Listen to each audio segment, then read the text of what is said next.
rehefa hita dia iarahantsika mamaky amin'ny anaran'i Kristy. Galaty 6:2-9. Mifampitondra izay mavesatra araka izany no hahatanterahanareo ny lalàn'i Kristy. Fa raha misy manao ny tenany ho zavatra ka ny tsinotsinona dia mamitaka ny tenany izy. Fa aoka ny olona rehetra samy zatoetra ny asany avy, dia samy anana fifalinany amin'ny tenany ihany izy, fa tsy amin'ny olo-kafa, fa samy mitondra ny entany avy ny olona rehetra. Aoka izay ampianarana ny teny mba hafoy zavatsoa ho an'izay mampianatra. Aza mety ho fitahany ianareo, Andriamanitra tsy azo vazavazia, fa izay afafon'ny olona no jinjana. Fa izay mamafo amin'ny nofo dia ijinja fahasombana avy amin'ny nofo, fa izay mamafo amin'ny fanahy dia ijinja fiainana mandrakizay avy amin'ny fanahy. Ary aza mbaketraka amin'ny fanaova-tsoa isika, fa amin'ny fotoana andro ny jinjantsika raha tsy reraka isika. Afatra foy ho antsika mialoha ny irosoantsika amin'ny raharaha, mialoha ny irosoantsika amin'ny fanatanterahana ny asana Andriamanitra. Fa aoka ny olona rehetra samy zato toetra ny asany avy, dia samy anana fifaliana amin'ny tenany ihany izy, fa tsy ny amin'ny olo-kafa.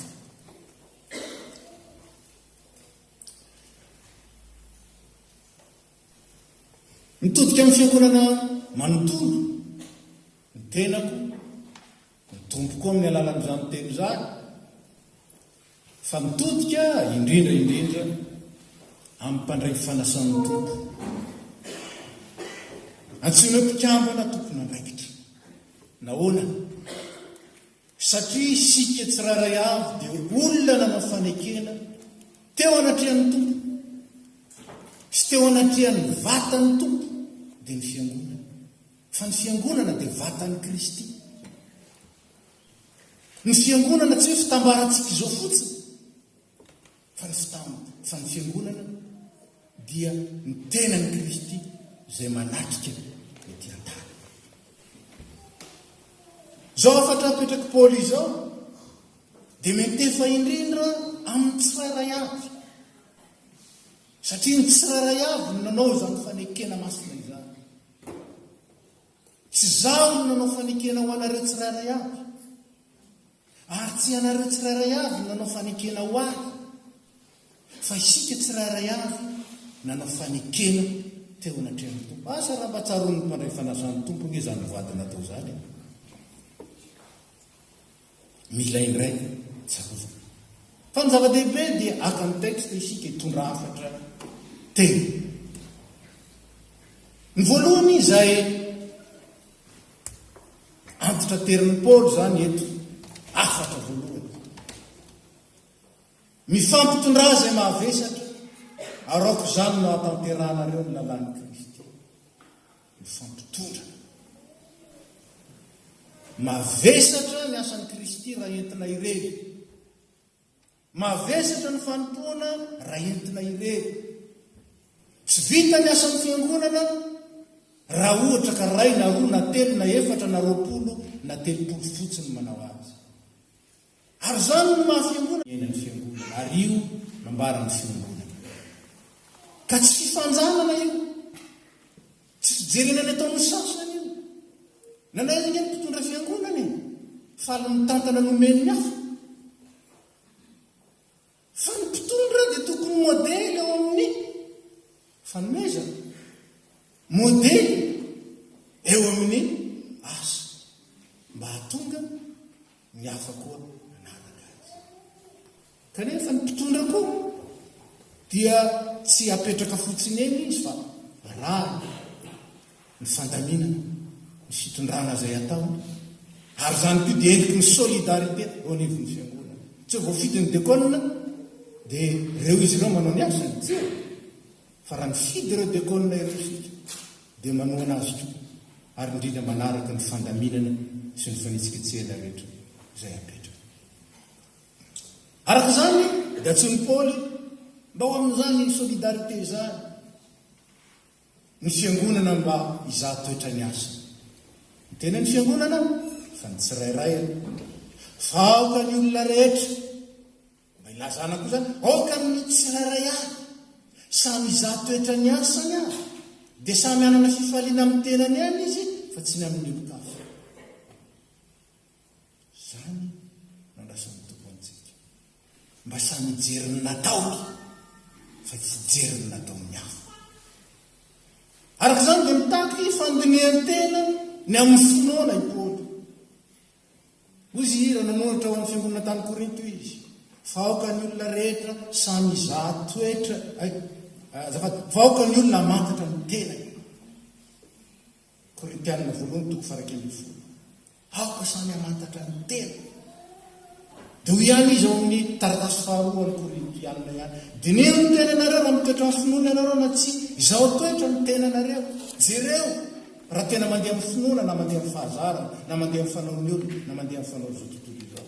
Aratsy zany dia miverena amin'ny tompo mivavaha mangataka tahaka ny mpanao salama.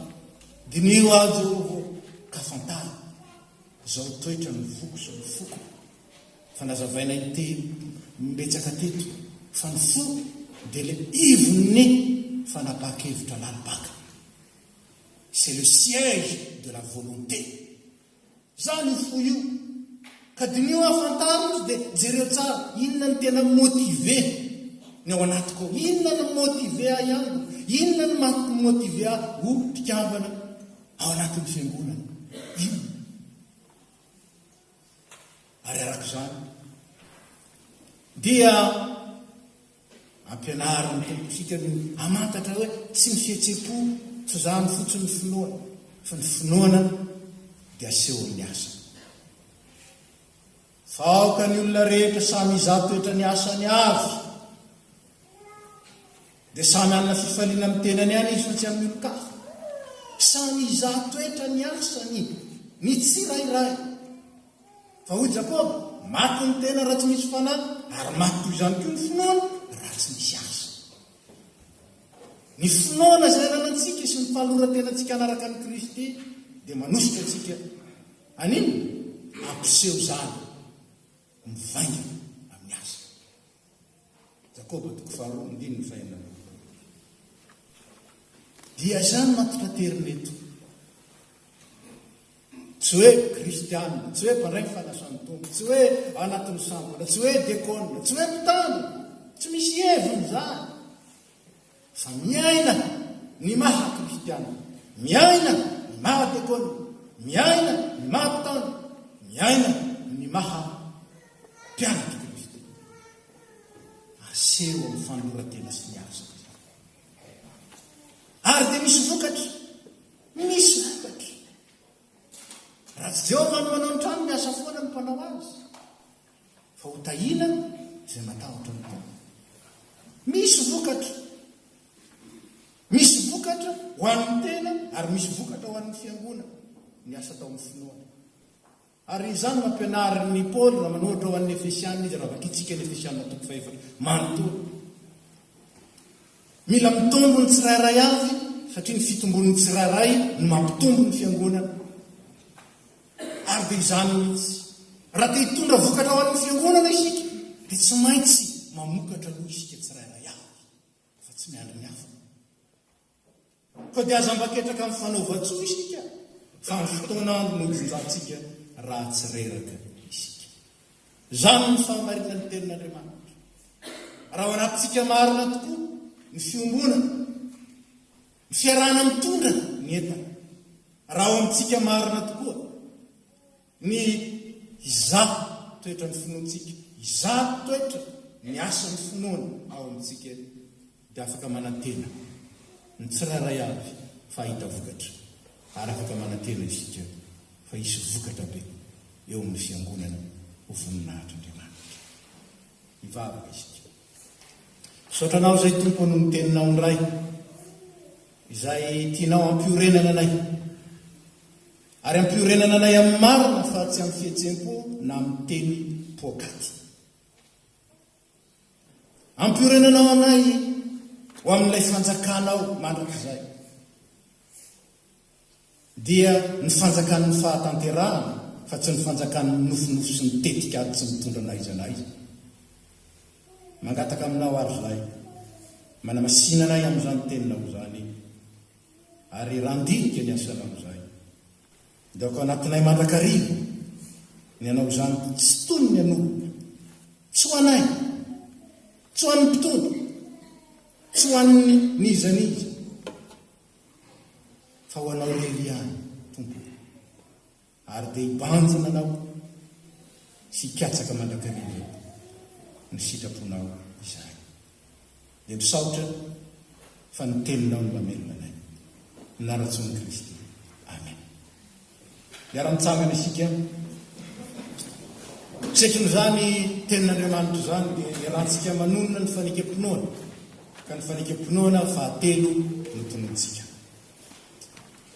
Mihinan'Andriamanitra ray tsy toa aho izay mpanao ny lanitra sy ny tany. Andriamanitra dia fanahy, Andriamanitra dia fitiava, Andriamanitra dia manjakatra ny taon'ondrindra ka mandrakizay. Andriamanitra dia nampiseho ny fitiavany itsika fa fony mbola mpanota isika dia maty amonjy antsika Kristy. Mino an Jesosy Kristy zanan'ilay tokony tompontsika tonga izy tady tsy hamonjy ny vely, izy ny lalina sy fahamarinana ary fiainana. Izy dia tsy miova maly sy anio ary mandrakizay. Mino ny fanahy masina izy ny manambara ny fanahintsika fa zanak'Andriamanitra isika. Fanahy iray ihany nanaovana batisantsika rehetra ho tena iray. Ny fandresena zay eto mandresy izao tontolo izao teny finoantsika. Tompo ampitombony finoana iny. Amen. Petrika isika. Izao dia ny toko-pihirana ianao ny anjara hiraky.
Pour